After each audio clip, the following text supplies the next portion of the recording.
أعوذ بالله من الشيطان الرجيم. يوم تكون السماء كالمهل وتكون الجبال كالعهن ولا يسأل حميم حميما يبصرونهم يود المجرم لو يفتدي من عذاب يومئذ ببنيه وصاحبته وأخيه وفصيلته التي تؤويه ومن في الأرض جميعا ثم ينجيه كلا إنها لظى.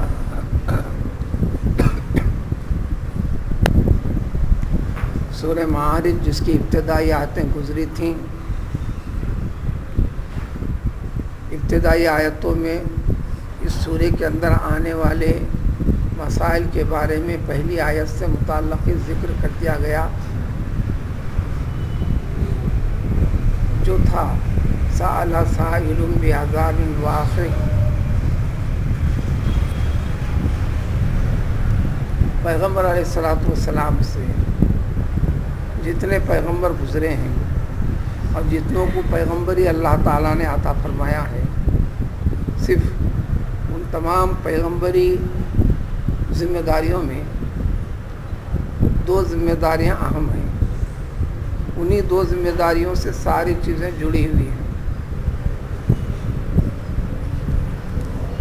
تو ہر نبی کے بارے میں کلام پاک ذکر کرتا ہے بشیرا و نذیرا، بشیرا و نذیرا۔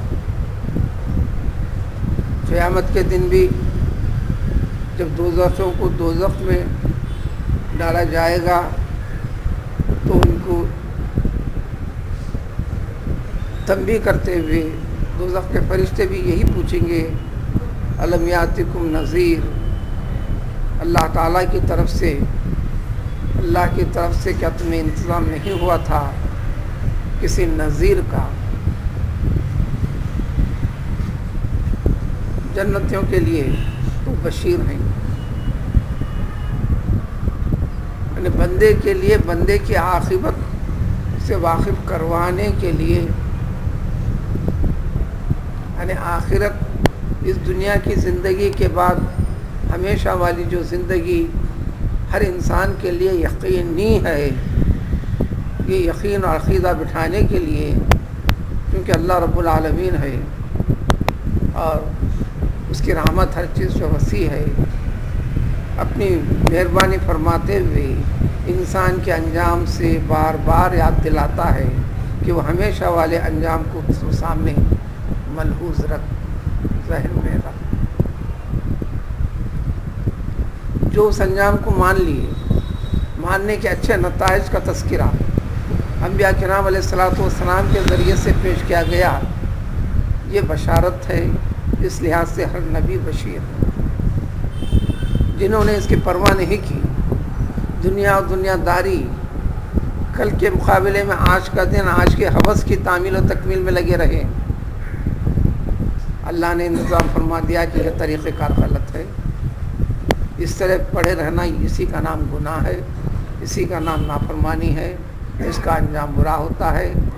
جو آخرت میں تمہاری منزل جو ملنے والی ہے وہ دوزخ اور اس کے ہولناکیاں ہیں، اس کیفیت سے بتانے کے لیے، واقف کرانے کے لیے، نمونے پیش کرنے کے لیے انبیاء کرام علیہ السلام کو اللہ نے نذیر بنایا۔ ایک بات اور ہے جو بنیادی ہے، سمجھنے کی ہے، کائنات کے ہر چیز کو اللہ تعالیٰ نے جس چیز کے لیے پیدا کیا، جو اس میں طاقت رکھا، استعداد رکھا، صلاحیت رکھا، وہ اس سے ہٹ نہیں رہی ہے۔ ہوا کا جو کام ہے وہ کر رہی ہے، دھوپ کا جو کام ہے وہ کر رہی ہے، سرما کا جو کام ہے وہ کر رہا ہے، آسمان کا جو کام ہے وہ کر رہا ہے، زمین کا جو کام ہے کر رہا ہے، آسمان کے پانی کے برسانے کے بعد زمین کا کام اگنا اور اگانا، پھلنا اور پھولنا۔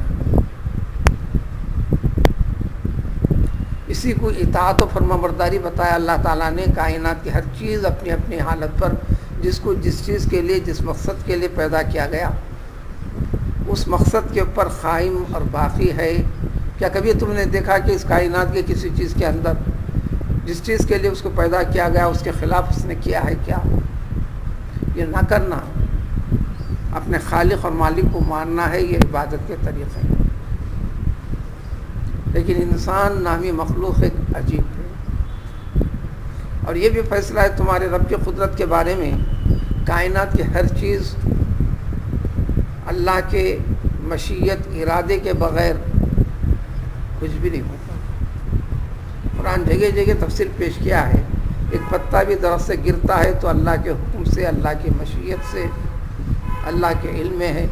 زمین سے دانہ اگتا بھی ہے تو اس کے اگنے والی کیفیت اللہ کے علم ہے. تم اپنے ماؤں کے پیٹوں میں بھی ہوتے ہو تو پوری کیفیت حال سے اللہ تعالیٰ کے ساتھ واقف ہے. اچھا ہونا اللہ کے ارادے سے، برا ہونا اللہ کے ارادے سے، سکون ہونا اللہ کے ارادے سے.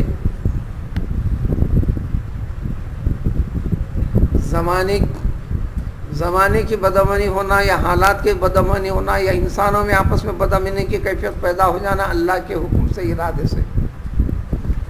یہاں انسان ذرا سمجھ کر آگے بڑھنا رہتا ہے. بھٹکنے والی چیز یہیں پر ہے.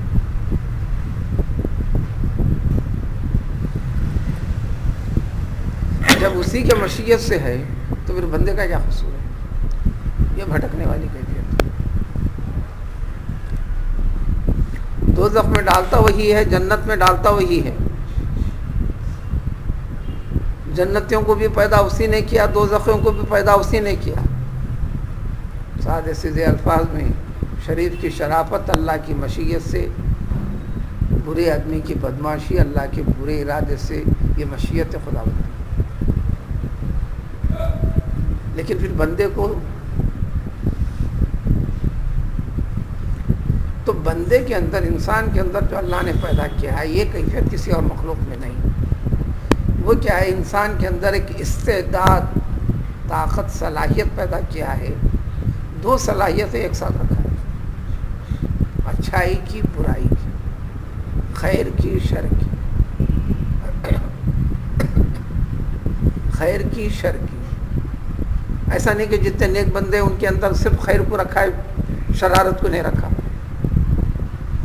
ایسا نہیں جتنے بندے شریر ہیں، بدماش ہیں، چور ہیں، لفنگے ہیں، جو بھی ہیں، جو ظلم کرنا چاہتے ہیں، زیادتی کرنا چاہتے ہیں، تو ان کے اندر خیر والی کیفیت کو اللہ تعالیٰ نے پیدا نہیں کیا. ایسا نہیں.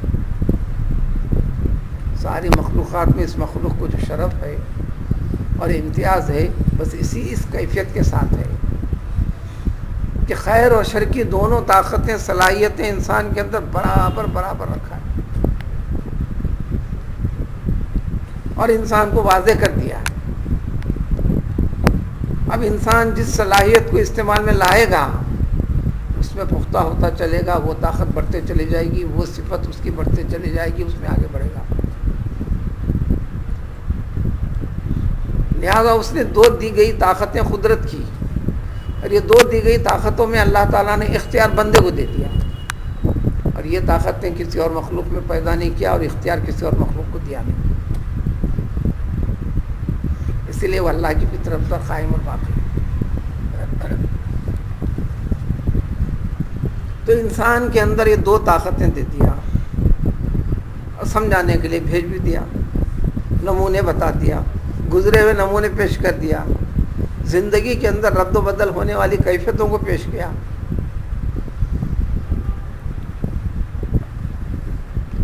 تم خیر والی استعداد اور صلاحیت کی طرف چل پڑتے ہو تو ہم اس کے اندر تمہاری مدد کرتے ہیں. شر والی کیفیت کے تو آگے بڑھتے بھی ہوں تو پھر بھی اس کے اندر اللہ تعالیٰ اسی کو چھوٹ دیتے ہیں. اب یہاں اختیار دے دیا بندے کو، چونکہ ہر عمل میں بندے کا اختیار ہو گیا. اختیار خیر کا اور شر کا. حکم دیا خیر کے اختیار کو پسند کرو، شر کے اختیار سے نفرت کرو، دور رہو. جو خیر کے اختیار کو اختیار کیا وہ نیک کہلایا، وہ جنت میں جائے گا. تو اس نے اپنے اختیار کو غلط اختیار کیا، اس لیے گناہ ہے. اب چوری بھی کر رہا ہے تو اللہ کی دی ہوئی طاقت کے مطابق، کیونکہ شر والی طاقت ہے اس میں دی ہوئی، اور یہ شر ہے اور برا ہے یہ بتانے والی کیفیت بھی ضمیر بتاتا ہے. تب کہیں تو چور احتیاط برتتا ہے، ڈرنے لگتا ہے، حفاظت کو دیکھتا ہے، کسی کے پکڑے جانے کا خوف رکھتا ہے. یہ کیا معنی رکھتا ہے؟ تو خیر والی کیفیت اس کو جھنجھوڑ رہی ہے، لیکن اس کی پرواہ نہیں کرتا، وہ بری کیفیت کی طرف آگے بڑھتا ہے، اس لیے وہ گناہ ہے، اس لیے وہ دنیا میں بھی سزا کا مستحق ہے، آخرت میں بھی سزا کا مستحق ہے۔ تو توحید کے سبق کو سمجھنا اس طریقے سے ہے۔ اسی سبق کو قرآن سب سے زیادہ 6000 آیتوں سے زیادہ بس اسی مضمون کو سمجھایا، توحید کے سبق کو سمجھایا، پورے شریعت کا دستور، طریقہ، دین اسلام کے جو طریقہ ہے اس کے اوپر باقی رہنے کے، چلنے کے طریقے، وہ صرف اور صرف 500 سے کم آیتیں ہیں تو سارے احکام نکلتے ہیں۔ پورا قرآن 6666 آیتوں پر ہے۔ تو گویا بندے کے کام کی بنیاد وہ اس کے عقیدے کی اصلاح کے اوپر ہے، وہ عقیدے کی اصلاح کے اوپر ہے، فکر صحیح کرنا ہے۔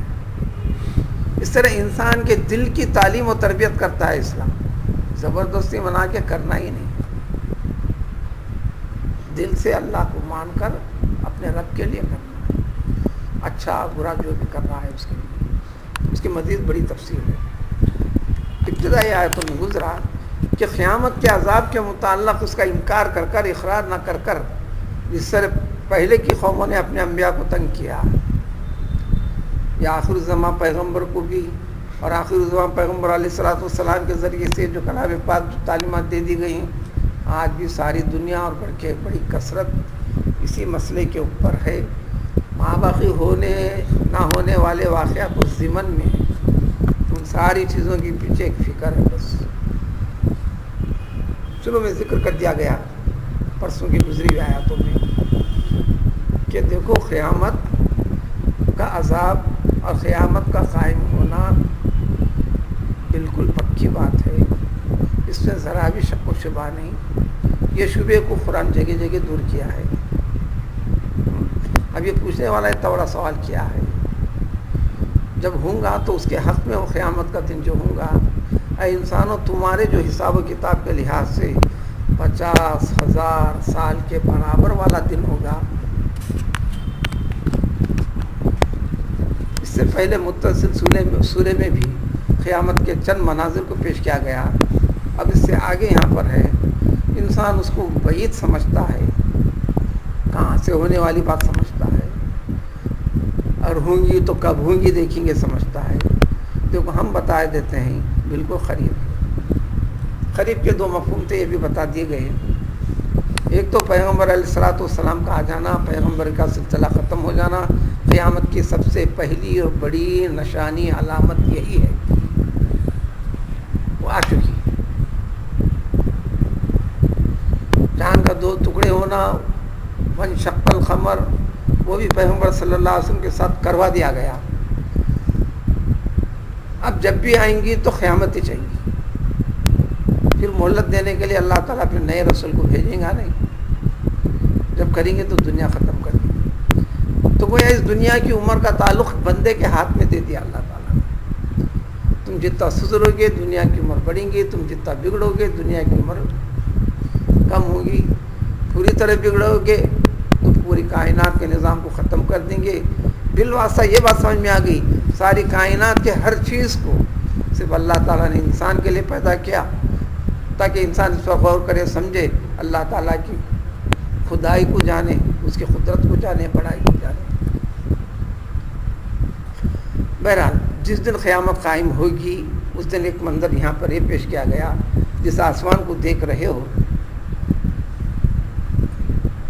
ہزاروں لاکھوں انسان کروڑوں سال کی تاریخ بھی بتاتا ہے، اتنے کروڑ سال پہلے کا یہ تھا وہ تھا، آج کل تحقیقات دنیا میں بتاتے ہیں۔ جب سے آج تک بھی آسمان اپنی کیفیت پر ہے، جمع ہوا ہے۔ قیامت کے دن یہ پگھلے ہوئے تانبے کے جیسا کر دیا جائے۔ پچھلے سورے میں بتایا گیا اس کی ساری کیفیت، سب سے مضبوط چیز مخلوقات کے اندر اللہ نے آسمان کو بنایا ہے، اتنا ریزہ ریزہ ریزہ ریزہ، جیسے گلاب کی پنکھڑیوں کے جیسا نرم ہو کر سوکھ جیسا پورا ریزہ ہو جائے گا، آسمان کے فرشتے کو بھی ہٹا دیا جائے گا، بلکہ ان کو بھی ختم کر دیا جائے گا، تو تمہارا کیا حصہ؟ یہاں ذکر ہے، اور یہ چیزیں جو ہوں گی ایسی ریزہ رضا پرہان سا، اس کی وضاحت مزید تفصیل آ گئی کہ تانبے کو پگھلانے کے بعد جس طرح کیفیت ہو جاتی ہے، پگھلنے سے پہلے جیسا ٹھوس تھا، مضبوط تھا، مضبوطی ختم، تو وہ آسمان کا وجود بھی نہیں رہے گا،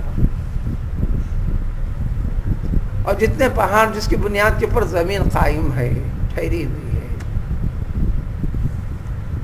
یہ دھنکی ہوئی روئی کے جیسا اپنی جگہ چھوڑ دیں گے، ہٹ جائیں گے، پھر اس کے بعد ریزہ ریزہ ٹکڑے ٹکڑے سب ہو جائیں گے۔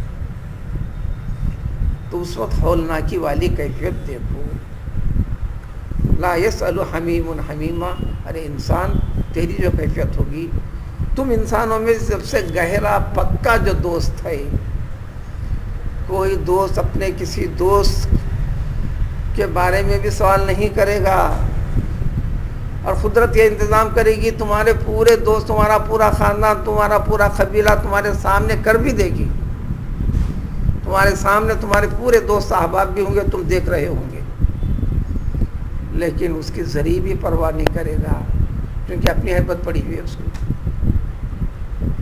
اس وقت گناہ گار کی جو کیفیت ہوگی، یہ غیب والی چیز، قرآن نام میں غیب کی باتیں بتانے والا، آگے کی باتیں بتانے والا، کسی میں مجال نہیں اس کو جاننے کی، معلوم کرنے کی۔ تو اس وقت تمام کے تمام گناہ گاروں کی کیفیت جو ہوگی، اس کو تمنا ہوگی، کاش اگر میں اس عذاب سے بچنے کے لیے، بھائی بچنے کے لیے اس دنیا کے اندر بیٹے کی محبت میں اپنی جان دینے تیار، معشوقہ کی محبت میں کچھ قربان کرنے تیار، بھائی کے لیے کچھ کرنے کے لیے تیار، ماں کے لیے کچھ کرنے کے لیے تیار، باپ کے لیے کچھ کرنے کے لیے تیار، لیکن وہ کیفیت جہاں پر ہوگی تو اس کی آرزو یہ تمنا یہ ہوگی، کاش کے اس عذاب سے بچنے کے لیے میں اپنی پوری اولاد بھی فدیے میں دے دوں، جورو کو دے دوں، بھائی کو دے دوں، خاندان کے تمام افراد جن سے میرا لینا دینا تعلق ہے ہر ایک کو دے دوں، یا ولو بالفضل میں مالک ہوتا ساری دنیا زمین کے پر رہنے والی ہر چیز کا، پوری دنیا بھی دے دوں، پھر مجھے اس ہولناک عذاب سے مجھ کو نجات مل جائے، کلا ہرگز ہرگز یہ ہونے والا نہیں، اس لیے کہ ہر چیز ہر ایک اس کو اپنی پڑے گی، اس طرح پڑے گی کہ قریب سے قریب زیادہ محبت رکھنے والی چیز سے بھی اپنے آپ کو دور کر لے گا۔ اس منظر کو آنے والے پاروں میں 30ویں پارے میں سورہ بس میں اور مزید طریقے سے پیش کیا گیا ہے، وہاں تو ماں کی بھی وضاحت ہے، باپ کی بھی وضاحت ہے، اس لیے کہ جو دوزخ ہوگی، دوزخ کا منظر ہوگا، یہ قیامت کا منظر، اور وہاں پر جو دوزخ آگ مجرموں کے لیے اِنَّا لَظَا تپتی ہوئی ایک آگ ہے، خالی اس کی جو گرمی ہوں گی، اس کے بھاپ سے، بھپکے سے ہی انسان کے سروں کی اوپر کی ساری چمڑی کو ایک دم پگھلا دے گی، ختم کر دے گی، کھینچ کر نکال دے گی۔ اس کو تو کیفیت اللہ تعالیٰ دوزخ میں دے رکھے گا کہ دوزخ پکارے گی اس کو، ہر اس شخص کو جو دین اور اس کے چیزوں سے، اللہ کی بتائی ہوئی چیزوں سے اپنے آپ کو منہ موڑ کر دنیا کے اندر زندگی گزارتا تھا، اور دنیا میں وہ جمع ہوا، بس جمع کرنا، کاؤنٹ کرنا، حساب کرنا، پیسہ لینا، جمع کرنا اور اس کی حفاظت کرنا، بس ہوس پرستی تھی اس کی، ہر طریقے سے میرے جیب میں آ جائے، میری بینک میں آ جائے، میرے کھاتے میں آ جائے، میری ملکیت میں آ جائے، بھلا کسی میں جائے، اس کا کچھ بھی ہو جائے، اس کا حق میں نہیں جانتا، یہ نفسہ نفسی تھی۔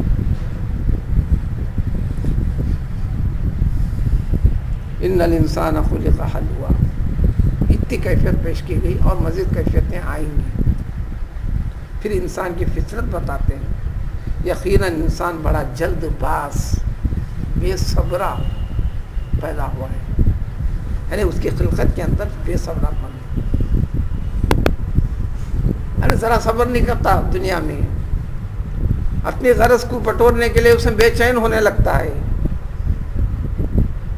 وَإِذَا مَسَّهُ الشَّرُّ، جب کبھی کوئی بھی مصیبت آتی ہے، چاہے مصیبت مال کی ہو، چاہے مصیبت بیماری کی ہو، چاہے مصیبت زمانے کی ہو، چاہے مصیبت اپنے لوگوں کی ہو، چاہے مصیبت ایک ملک سے دوسرے ملک کی ہو، ہے تو سب انسان کسی بھی شکل میں آتی ہو، جزوع، خوف زدہ، بے چین بے چین بے چین بے چین، میرے خدا میرے ساتھ کیا ہو رہا، ہمارے ساتھ کیا ہو رہا، ہمارے ساتھ کیا ہو رہا.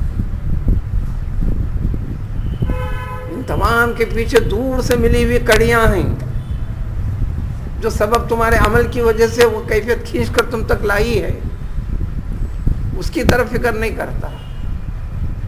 اور جب یہ کیفیت ہے تو آنن فانن ہٹنے والی نہیں. بخار آ گیا تو اپنی مدت پوری کرے گا، 1 دن 2 دن 3 دن کی کم سے کم، چاہے گولیاں کھاؤ دوا لو، چھو پھونکتے ہی نکل نہیں جائے گا. تو اسی طرح کوئی مصیبت آئیں گی تو اپنا اثر کر کے دکھائیں گی، کر کے جائیں گی.